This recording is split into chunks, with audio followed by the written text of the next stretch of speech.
Hello Cave Dwellers, it's pickups and donations unboxing time, and just look at this pile. We have a bumper episode for you today in which to explore your outrageous generosity and kindness, which appears to include the actual Ark of the Covenant. Prepare to have your faces melted with nearly an hour, I know it's crazy, nearly an hour of retro unboxings. Thank you again for what is about to happen. I truly am the kid who gets to enjoy Christmas every single month, but the best part is that I get to share it with you. And let's do that right now, starting with this big old box which has arrived all the way from Switzerland. This episode is supported by MonsterJoysticks.com. Level up your Raspberry Pi with our all-in-one arcade kit using genuine Sanwa arcade parts. And OneClickPrint.com for your photos on canvas, acrylic, gifts and more. Local craftsmen and global delivery. I've been waiting for weeks to open this, and what's inside, hopefully undamaged, are a selection of things that will make for an awesome display for visitors here, but would look just as good on your own shelves, or maybe as the cherry on top of a refurbishment. They were sent to me by Dominic, who produces them, and there's a link in the video description to this, and anything else in the video that I referenced today. What are they? Well, they are brand new replicas of classic hardware boxes. How cool is that? So what we've got in here includes the Amiga 1200, that's the one on the top here. There's the A500, CD32, Commodore 64, VIC-20, I think there's a Amiga 1000 box even in there, an American version apparently. I'm looking forward to seeing what that looks like, and it's all wrapped up in cling film right now, so I think what we have to do is not just show you them flat packed, we've got to unpack them, unwrap them, and let's build them all and see what they look like.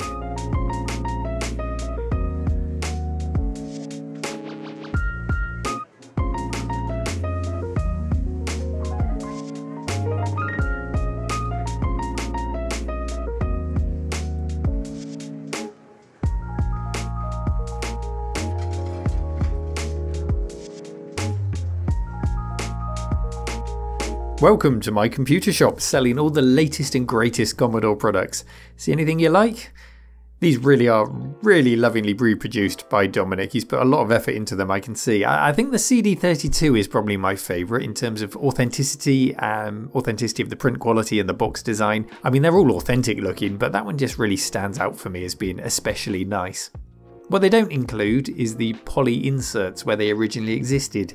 This VIC-20, for example, has a double-walled cardboard box instead, but of course, if you have those polys, they will fit perfectly. I can't imagine how much it would cost to have custom-made polys for 40-year-old computer systems, so I think that's perfectly understandable. And it means that we can all live out our fantasy to own a boxed Commodore 64 GS. On all of these boxes, as soon as you open them, there is a flap to make it clear that these are reproductions. From the point of view of preservation and historical artifacts, of course there's absolutely no alternative to the originals, but so long as it's clear what these are on the boxes and when they're displayed, well, I think it's the next best thing, and I guarantee in fact that these will make people smile when they come and visit. They're going to look so good wherever I put them, and I have to think carefully about that. I want them in a place where you can catch sight of them in future videos as well. Let's pop them out the way so that we've got space for other box openings, and a huge thank you to Dominic. You've got us off to a great start today, and let's see what we've got next.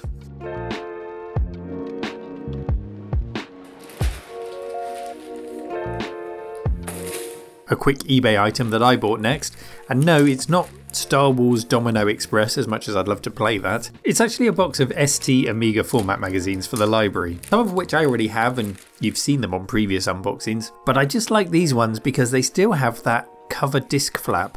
You don't see many like that these days, as they normally just got ripped off of the magazine as soon as you bought it. And there's even one that has the plastic baggie for the disc, so I'm thinking maybe I can get some new bags, staple them onto that flap in the original fashion with the cover discs, because I do have some of them, and it will make a nice little display of magazines that look completely brand new with the discs still on them, maybe on a pegboard or something like that. Just a little nostalgia hit of a thing that was considered so throwaway back in the day. So to see them as new really does jangle those nostalgia strings, or at least it does for me anyway. The cost of all four was £10, to some a bargain, to others absolute lunacy.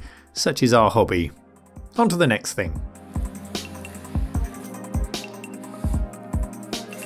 The next box to come in is a donation with a handwritten message on it, and it reads, Hi Neil, ZX Spectrum Plus 3 for the cave. Bit dusty, hasn't been powered on since 1990, but was fully working then. Keep on doing what you do, Dave M. Thank you, Dave. And this donation has prompted Mark and I to start putting together a Plus 3 episode. The ZX Spectrum Plus 3 being the 1987 model in the range. This is well into Amstrad's ownership and production of the ZX Spectrums. And between us, we've realised that we've got quite a few of them in various states of disrepair. So it would be really fun to fix them all up at once, line them all up, see what common faults they have, see what's unique to each machine. And of course, this machine will be included, which looks to be in great cosmetic condition, just a quick wipe down. Perhaps a couple of missing rubber feet on the bottom, and I think this will look as good as new. I'm not sure we can take your guarantee that it still powers up, even though it was good 30 years ago in 1990. So we'll do some pre-flight checks, make sure that it's safe to do so, and fingers crossed, here's hoping, Dave, that you'll see this working soon and as part of that episode. Thank you so much, Dave, for sending this in, and great job on the packaging too. This has arrived well packaged and completely undamaged, which is always great to see. How about a game next? And our next donation just goes to show that some of you know me so well, perhaps too well at times. There's no name on the package or note, but thank you for sending it in, because clearly you know I'm a huge Carmageddon fan, and this is the Ultimate Pack from 1997, which you can still buy today on Steam, crazily enough. I think it's £10 on Steam, and that's a really easy way to enjoy it on a modern machine. And it promises the original game in this pack, the Splat Pack add-on, a mouse mat, which is in the box, and it's even got some signs of light use, which I really like. Someone's actually played Carmageddon with this on their desk next to them, exactly as it should be. It also promises a keyring, and it's uncensored. Certain regions, of course, getting zombies or robots instead of pedestrians on release. We are missing the keyring and the CD in this box to make it complete, so I'm going to be scanning eBay, setting up some automatic searches to try and find those. But even on the shelf as it is, it's a very striking box. It will look great next to the original Carmageddon box that I've got, and it represents a big part of my 90s gaming history, so I'm very proud to have this on the shelf. Thank you to the mystery sender, and do drop me a message so that I can thank you in the next video.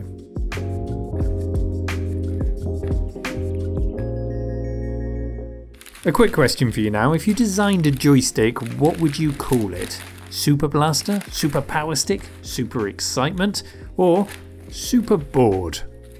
I know it's not spelled as in bored like disinterested, but come on, did nobody say it out loud in the marketing department? This is the QuickJoy 5 Super Bored, the joystick you never knew you always wanted, and this box also has no note or name attached to it, so I can't thank them, but I'm going to do something about that, which we'll talk about in a moment. But let's look at the stick first. I actually really like the look of this thing. It's like a flight stick, but it is digital and micro switched. It's not an analog stick, and it has a ton of buttons on it, which is really for convenience as to how you play it. Maybe for left or right-handed players. Most micros this is for, things like the Amstrad, the Atari machines, things like that. They don't support as many buttons as are on this stick as standard, so it's really a convenience thing. And the board in the name refers to a battery powered unit at the front of the stick here, which is most unusual for joysticks. So of course I had to grab some batteries to put in it and try it out. So let's see what this thing does. And it does work. And what this is, are you ready? It's a countdown timer. You set the clock to however many minutes you want, and then you press start, and then it counts down in seconds, which I think is the perfect joystick for when you're sharing a machine with your siblings and you have to take turns. I mean, what could be fairer than a timer? You can't argue with that. Well, maybe you can. Of course, it will always end in a fight. It always did. But I still like the idea. Anyway, this stick is awesome. It makes me want to play some 16-bit flight sims. It makes me want to start the timer to count down to the next waypoint as I'm navigating between them. How could anyone ever get super bored with this? It's a great looking stick. So the last two boxes I haven't actually been able to thank the people by name. If it was you, get in touch and I'll make sure I thank you in the next video. It's my fault, of course, because I've received a huge amount of donation offers recently. I think it's to do with the creation of the exhibition space and your willingness to give and donate and help me to build this, which is amazing. It feels really bad when I can't thank you, and the reason for that is I get offers across a huge range of platforms, and a lot of these platforms don't have a search facility on a message level. You have to know who sent the message. And donations often come 2, 3, sometimes even 4 or 5 months after the initial offer, by which time I've received a lot more messages. And I've spent hours trying to track down messages to thank people in this episode, and I just can't find them. It's disorganized on my part. So what I've done to address that and make sure I can thank everyone in future is I've set up a dedicated mailbox just for donations.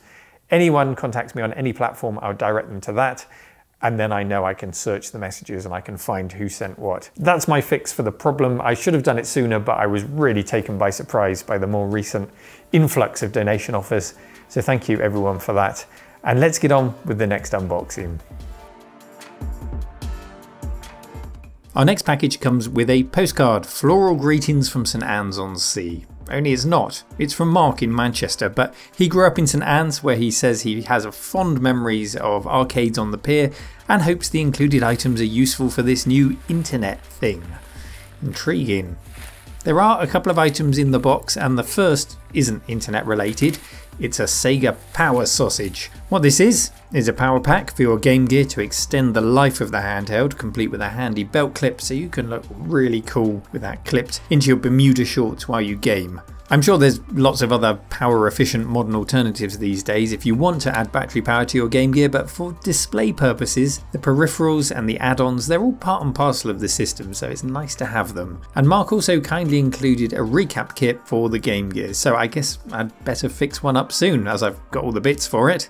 But the internet reference on the postcard turns out to be something that I lusted after in the 90s, the US Robotics 56K modem. Now, I used to know this shape of modem as the US Robotics Sportster, but they later merged with 3Com in 1997, which is why the 3Com name is on there and the Sportster name is gone. But it maintained the same moulding for the case and no doubt lots of the same insides. Either way, it's familiar enough to stoke the embers of memories of wanting this as an upgrade to my aging Courier model. Inside the box is a net magazine, and not only one but 4 ISP CDs trying to lure you into their services. ISPs including British Telecom's Line 1.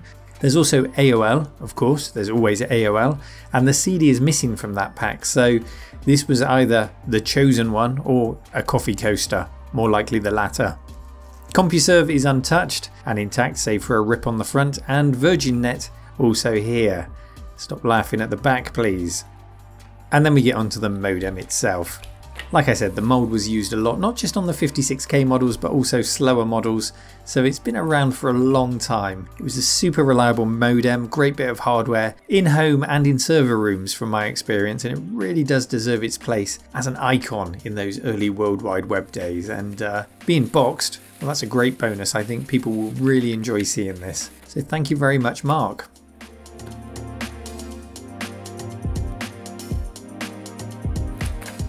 This next box is something else. I'm a man about to meet a hero. Paulie Alex Bow sent this in. He says he picked it up for £27 many years ago before they got collectible. He wrote a popular music video using it called Dem Jams 3, which includes a Monkey Island remix amongst other surprises. I'll put a link in the video description to all of this.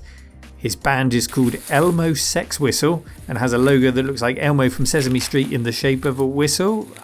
I don't want to blow that whistle. Sorry, Paulie.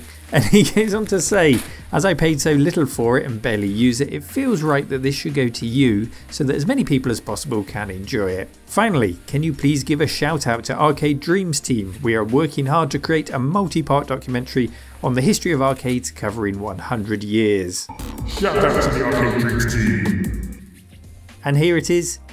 It's a Roland MT32, and it's as good looking in real life as it was in the magazines. The only place I would ever get to see one. In fact, it's quite large. It's larger than I expected it to be. It's a wonderful looking thing, and I'm sure you know what it is, but if not, it's a music device supported by lots of old MS-DOS games and other platforms, but famously by Sierra and LucasArts games in their point-and-click adventures, before Sound Blaster cards and after, but before they became the norm. And yes, I couldn't resist but give it a clean. I'm that excited about owning this. I got the cleaning products out straight away and gave it a scrub. And yes, it took you from PC speaker bleeps and bloops to a high-end synth in just a single step. Quite an expensive step back in the day, but a single step. And any games that used it just oozed charm and class as a result. It's a great sounding thing. There's a couple of scratches on the top Paulie says were present when he bought it, but who the hell am I to complain about that? And it's in otherwise working condition. I don't know what their reputation is like for cap leakage, but I'll look into that and we can give it a recap if needed, as this is from the late 80s, so it's got some mileage on it. And it's not just for games, of course, it is a legit music making device in its own right, but we've established my music making abilities on this channel, so let's not even go there. Paulie, it's gorgeous. I love it. I can't wait to try it out and set up a PC for visitors to enjoy it too. Thank you so much. Just look at it. A Roland MT32 in the cave. Amazing.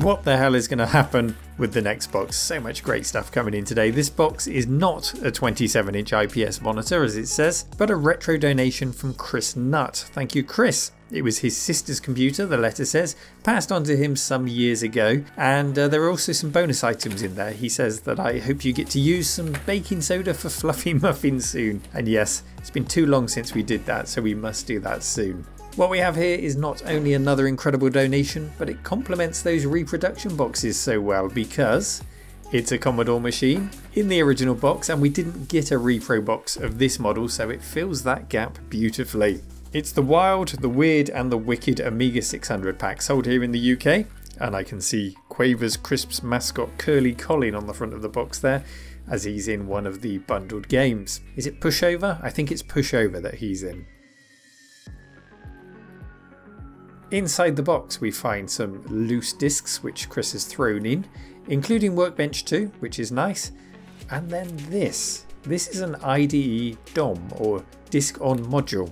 I don't know what size it is, but it's a solid state hard disk that you can just drop straight into the IDE socket. Nice low profile, it doesn't take up much space at all, and it gives us a hard disk. So no floppy compact flash adapters flapping about inside the Amiga 600, it just sits nice and neat on the port. The original bundled games are inside the box, including this. This is a really cute version of F1 GP. It is the full game, just a cutesy box. Let me fetch the original retail copy to give you a sense of scale. There you go, a little tiny, teeny, cutesy F1 GP.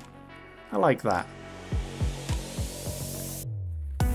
We've also got the manuals in the box and another free mouse mat.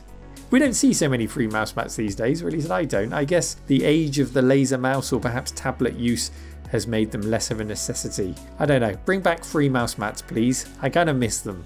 This envelope here contains something I've never owned for any Amiga. It's a multi-tap, and that gives us 2 more joystick ports on the Amiga, or at least for games that support it. I do know that there's a great Bomberman clone for the Amiga that does support it. I've played it at expos, it's always popular at expos, so that's definitely one to set up for people here to play.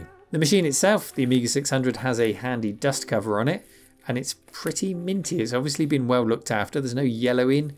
Cosmetically, it's looking great. We don't know if it's working, but let's at least check that there's no battery backed up clock in the trapdoor leaking all over the board.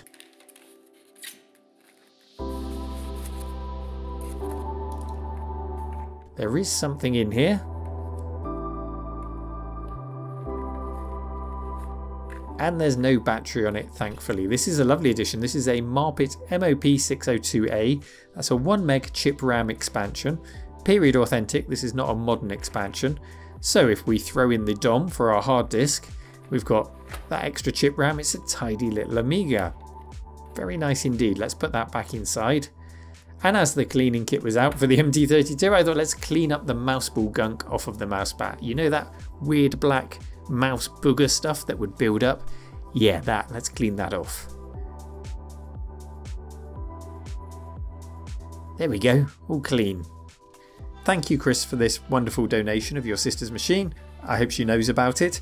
And thank you, Cave Dwellers, for tolerating the generosity that's landing in the cave this month. If you want to throw something at the screen by now, I wouldn't blame you. But rest assured, this isn't all just for me. It's for everyone who visits the exhibition to enjoy. My job is to maintain it and make sure that people can access it here or through the videos that I make with it.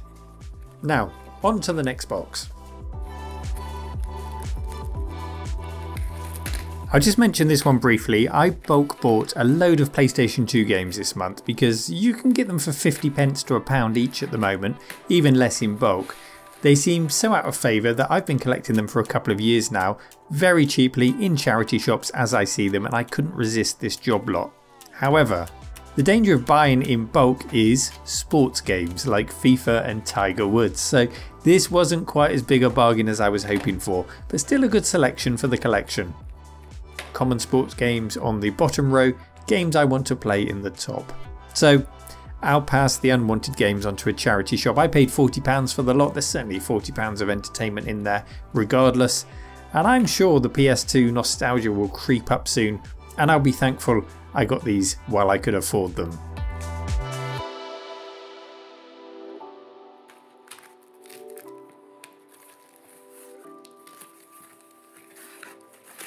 And another purchase I made this month was this Sinclair Microvision 2-inch portable TV from 1978. It comes with a natty little carry case for the retro fan about town, and if we slide it out, is that not the coolest TV you've ever seen?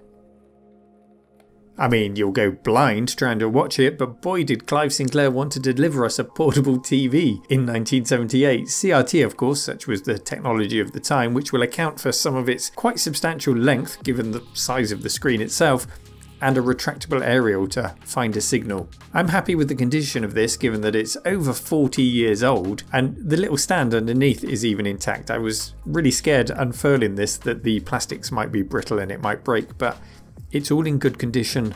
It might even be the first time this stand has ever done its job. What prompted me to get this was an old donation from a couple of years back now, which is a newer model from Sinclair, this one projecting its electrons from the side, and then a mirror is used to reduce the overall size of it. I know it's not computers, it's not my normal thing, but the Sinclair connection made me want to collect them, and they will look great as part of a Sinclair display. We'll test them out soon, I hope. There's even a little battery holder for 4 spare AA batteries, but I bet they don't last very long at all.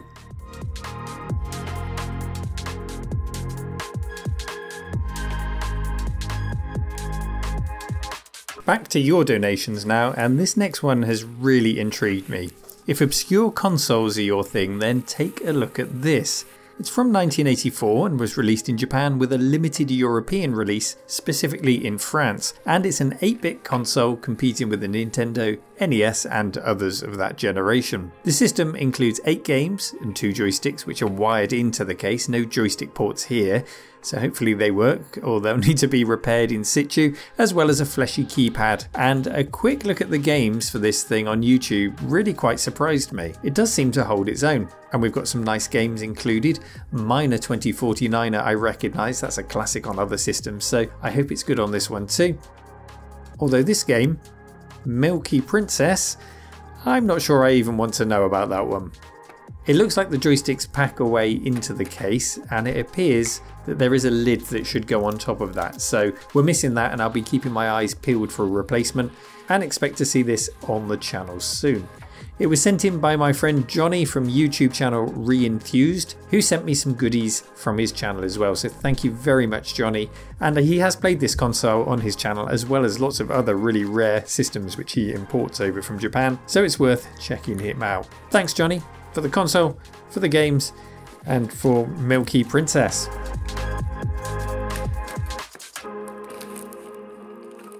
I told you today was going to be a crazy episode, and we're nowhere near the end, so do recharge your teapots, hit pause, come back ready to carry on if you need to, because we've got yet more unusual hardware in this next box, which has come all the way from the US and was sent in by Tom Newton, so thank you so much Tom. And this box is jam-packed with goodies, potential episodes and exotic hardware. Well, exotic for me anyway.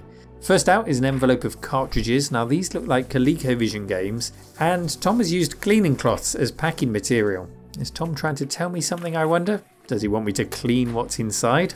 We did get the ColecoVision in Europe, but it wasn't really that popular. It arrived to us in 1983, a year after the US, and it was competing with the likes of the Atari 2600. Now if we dig deep into this box, we do find nestled inside an Atari 2600, and as soon as I picked this up I thought this has to be what they call a heavy sixer version of the console. It weighs a ton compared to my others, and it's got that big thick plastic front and at the back, which was thinned down on later models with distinctive lines, really distinctive lines on the front. I think that's what I'm dealing with here. If I've misidentified this, then do let me know, but I'm pretty sure. And it makes it perhaps the most iconic model of an iconic console, perhaps the most iconic console of all time. So it's fantastic to have it in the collection. So we have in here an Atari, we have ColecoVision games, so that must mean the next layer is indeed a ColecoVision console.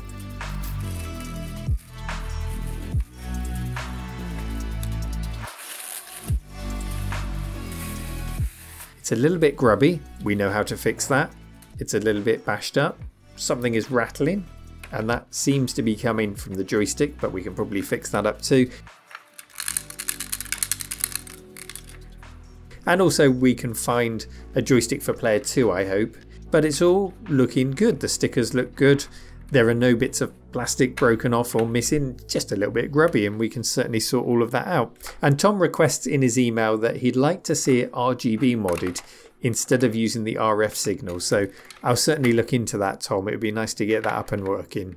So that's the ColecoVision console, but there is one more thing in this box which brings all of this together. Check this out. This is an expansion unit that goes into the front of the ColecoVision, making it pretty huge. You're going to need your dining table to fit this lot on, and it allows you to play Atari 2600 carts. Surely there's some history to this. Atari must have tried to get the lawyers involved to block this kind of thing. I'd be very surprised if they didn't. It's definitely a system that needs our attention, and definitely a system with stories that need to be investigated. But I love how you can put both of the system's cartridges in at the same time. ColecoVision at the back, Atari 2600 at the front. I wonder which one takes precedence if you fire it up with them both in.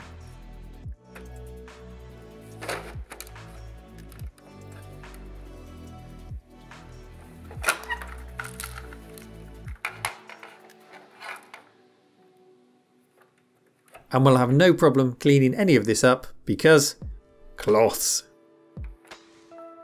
Thank you, Tom. I'm absolutely over the moon with this. Really appreciate you sending it over. And well, we're not going to run out of channel content anytime soon with this and everything else we've seen so far. Thank you, Tom.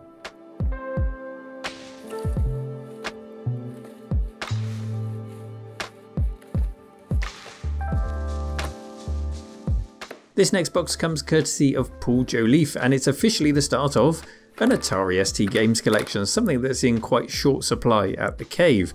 And Paul's fixed us up with some absolute classics, including F1 GP, its third appearance today. There's also Epic, Heimdall, and a copy of Lemmings, which you'd think would be the most common game in the world to be found on 16-bit platforms, but not so this one. If we take a look inside, the floppy disk in here is labelled Book Club, which means that this was a special edition from mail order service The Home Computer Club. You had to be a member to get this, which has some exclusive level changes. So it turns out this is not that common after all, and probably quite collectible for Lemmings fans. Life and Death, a game I found completely unplayable without a manual, so perhaps I can make up for past slaughters that I committed with a scalpel. And lots more. It's just classic game after classic game coming out of this box. And then this title came out. It's called The Crystal, and if you're in the US, this was published under Cinemaware, so you would get different artwork, but it's the same game. And by sheer coincidence, some time back I was sent this in an envelope. It's the missing poster from the game box, so we can actually reunite them and have a complete game once again. Something very satisfying about being able to do that.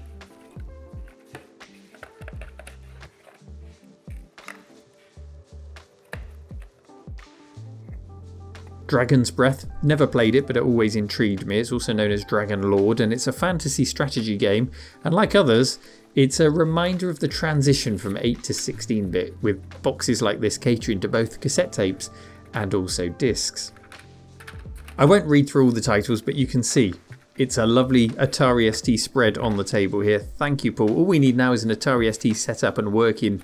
We've got so many Amigas here, it would be criminal not to give the Ataris their own space to show off in the exhibition, even things out a little bit, and these games will certainly help with that.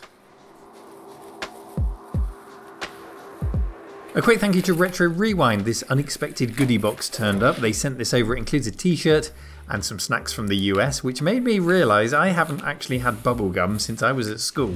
Been a long time. Do adults even buy bubblegum? So of course I had to give it a go, but as you can hear, there is a storm outside and my bubble was burst.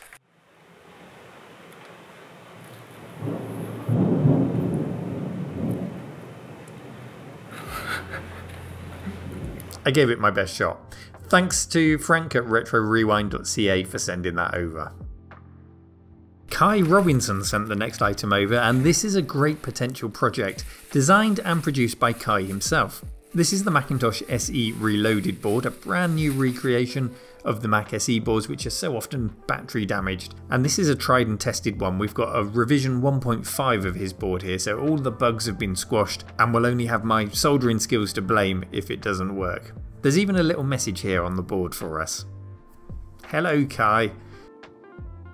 And also in the box is an Apple eMate 300 from 1997 in a semi-transparent colourful casing that we'd see continue into the G3 iMac, which came out the following year. It's a personal digital assistant rather than a full-fat laptop, and it runs the Newton operating system and has a little stylus to prod the screen with.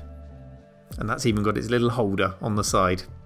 In a pre-Ultrabook era, I imagine the battery life gained by going down the PDA route with this, combined with a usable keyboard, made it quite a productive tool. At least for some tasks anyway, word processing, maybe some spreadsheets, of course managing your diary and all of the usual PDA things.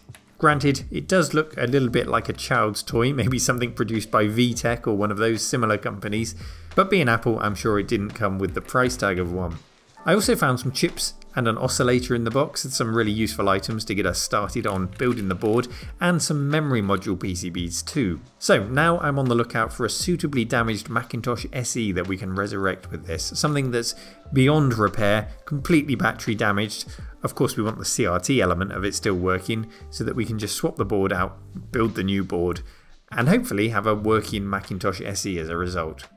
Thank you Kai, I am once again indebted to you and Lou, and owe you another curry next time you come and visit.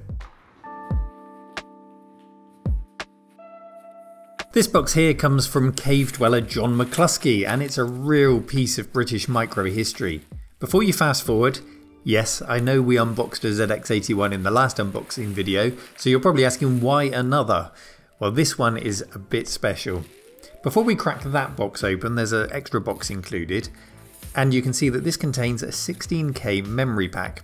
The memo pack is clad in brushed metal, and if you remember, you may have seen the Memotech MTX 512 computer appear on the channel, quite a rare British machine. And that's made by the same company, a machine with a really beautiful brushed aluminium finish. So you can see that style right here in this memory pack, and this is brand spanking new. Right down to the included 16K sticker in the box, the machine having only 1K as standard, and original sticky Velcro pads. These help to secure the pack to the machine and minimise the system crashing if the RAM pack wobbled, so it's amazing to have all of these things together as new in the box. But if you thought that was cool, look inside the ZX81 box here. This system was available in two forms in 1981, pre-built or as a kit, and what we have inside here is a brand new never built kit, exactly as it was on the shelf nearly 40 years ago. This thing is pristine. The casing, the keyboard, the system board, and that's not just any ZX81 system board. Take a closer look at it. This is an issue 1 ZX81 board, the very first to come out of the factory. Although strangely, no matter how hard I look, I can't find a Hello Cave Dweller message on this board. Very strange. Everything we need to build it is here in this box. So the question is, what's the etiquette here? Does it fulfill its destiny and get built into a working machine? Or should it remain in kit form, perhaps as part of a display? I'd like to hear your opinion on that in the comments section. It's a bit of a dilemma. I'm not sure what to do. Let me know. A couple of the cables in here are reacting with the polystyrene box, as you can see here. So I'm going to leave those out of the box for now to avoid further deterioration, but I won't let them stray far.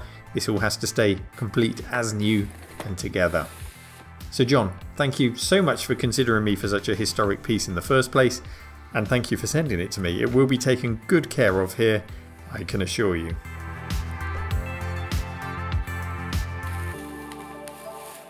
From one end of the Sinclair spectrum to the other now, because this parcel from Dave is also an issue 1. It's a boxed ZX Spectrum Next from the first round of the Kickstarter campaign that launched it. This is an FPGA based modern day Sinclair ZX Spectrum that builds on the specs of the original to give it more features, while staying true to the original ethos of the machine. It's exactly as the name implies really, it's the next ZX Spectrum should the range have officially continued, or how they imagine it could have been.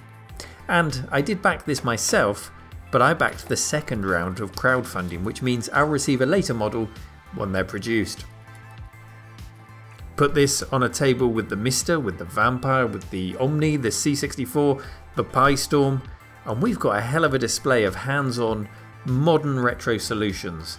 I think it'll be popular, and I know this in particular will be very popular among Spectrum fans. The manual in this is great too, it's ring bound just like the originals and full of coding info to get you started. Huge thanks then to Dave for this and for being an official cave dweller over on Patreon. You are a wonderful person, sir. Thank you very much for sending this in. We're into the quickfire round now as we edge towards seeing what's inside that huge travel trunk. Games gratefully received included A320 Airbus for the Flight Sim collection, complete with maps, posters, manuals, ILS charts, everything you need to qualify to be a real pilot. Games in dual cases that I need to pair up with boxes arrived, including Unreal, Hexen 2 and Quake. Hello old friend, it's been a while since I last saw you, and thank you to Simon for sending those in. And thanks to Darren, aka King Monkey on social media, for this. An essential item for any retro gamer, a brand new floppy disk box. So new I didn't really want to open it, but let's at least put some floppies in. There you go, your life's ambition has been achieved. That's the floppy box's life ambition, not mine by the way. Now let's put you back in the box, and thank you very much to Darren. And some Amiga games also arrived thanks to Kelvin, as well as some 3D printed coasters. And I did smile as soon as I opened this and saw the Turtles game. Hero Turtles of course, none of that aggressive Ninja Turtles business. I bought this back in the day, and I think it cost me £2.50 from the store Dixon's, who appeared to have so many copies in my town, they just wanted to get rid of them at any price. We've also got Cannon Fodder 2, which I didn't play, such was my addiction to the first game that I didn't dare get myself hooked on the second one when I had exams to study for. So that needs to be played. Lemmings, of course, Lemmings, not a book club special this time. And some games that needed the later AGA chipset Amigas. So there's Alien Breed 3D, taking the series into first-person shooter territory. And Star Trek 25th Anniversary, which is an adventure game I wasn't aware got an Amiga release. I clearly wasn't paying attention. But it comes on a whopping number of discs and is hard drive installable, and promises 256 bold colours like its VGA counterpart offered.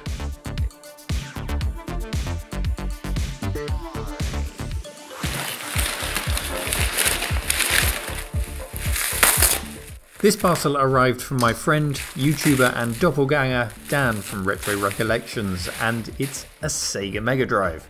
Or is it? It is. Is it? Yeah, it is. But here's why I had to check, because this is a Sega Mega Drive to me, the version we got here in the UK. What Dan has sent is a Japanese model, and it's funny how something that's 100% authentic can give you those cheap knockoff vibes just because you're not familiar with it. The 16-bit text, for example, seems too big to me. The blue reset button, that's not right. But of course, it all absolutely is, and the more I look at it, the more I actually like the bolder colours and the design of it compared to our quite bland, in comparison, version here in the UK. It appears the RF modulator inside has been ripped out, and that's been included in the box, so this one might have some secrets to reveal when we open it up and take a look.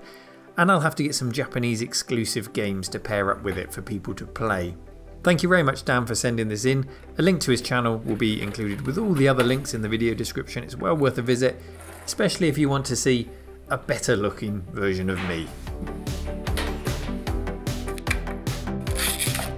These next two items arrived on the same day from two different senders, Thomas and Stanislaus. Thomas in Sunnyvale, California, and Stanislaus in Malta, and they complement each other perfectly. One is a 4MB RAM upgrade and the other is a MIDI card, both for the Sharp X68000, and you really seem to love that machine. It appeared on the channel recently when I set it up with a hard drive and figured out how to use it, how it all worked. And now with these added, I can play games that demand more RAM, games like Final Fight, and also enjoy games that support external sound devices, and quite a lot of them do. Devices like the MT32 that we saw earlier and the SC series of MIDI devices from the era. It's truly going to be the coolest X68000 machine in the county of Gloucestershire at least. I'll stick my neck out that far. The MIDI card is called the Midiori if you're in the market for one, and the RAM is the Gauss Panic 8MB RAM board. Seems to be named after the Taito game of the same name, and while mine has 4MB, or at least I think it does looking at it, it has the capacity for 8MB in total. Stanislaus, Thomas, thank you very much for these upgrades. That Sharp is going to sing, and expect to see it all being upgraded soon on the channel.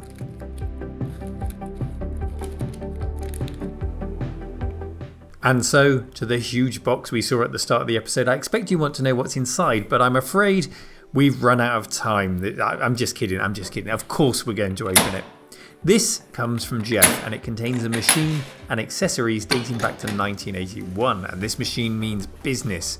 We're not playing games with this thing. This is serious computing for serious people, like me. Let's get it all out on the table so that we can see what it is properly.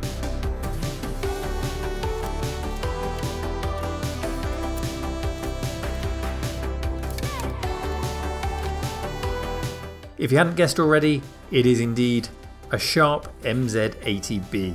A Z80 based machine clocking in at 4 MHz with an integrated green CRT screen and an intelligent cassette deck, so you can't actually open or operate that deck with the buttons, it's all software controlled. And there's more than is on the table. There's lots of cables, discs, tapes, everything you need to operate this thing is in the trunk. And it also comes with a dot matrix printer and dual floppy drives. Jeff says that this was used in part for Pascal programming, and some of the discs confirm that. We've got multiple copies of Pascal and also the CP/M operating system. The system boots from floppy. There's no hard drive. That would have been both huge and very expensive in 81, but it includes the master boot floppy required to operate it. And the label advises strongly to boot the system from a backup and not to use the original master disk. The condition of the disk would suggest that that advice was very well heeded. It's a fabulous looking system that would sit wonderfully next to a Commodore PET and other business machines of that era, but you know, I'm sure if we looked hard enough, we might find a text adventure to play on it. Thank you so much to Jeff for this. It's a treasure, it's a museum piece, and I'm really glad that it's found its home here, and I'm looking forward to exploring it hopefully in a future episode.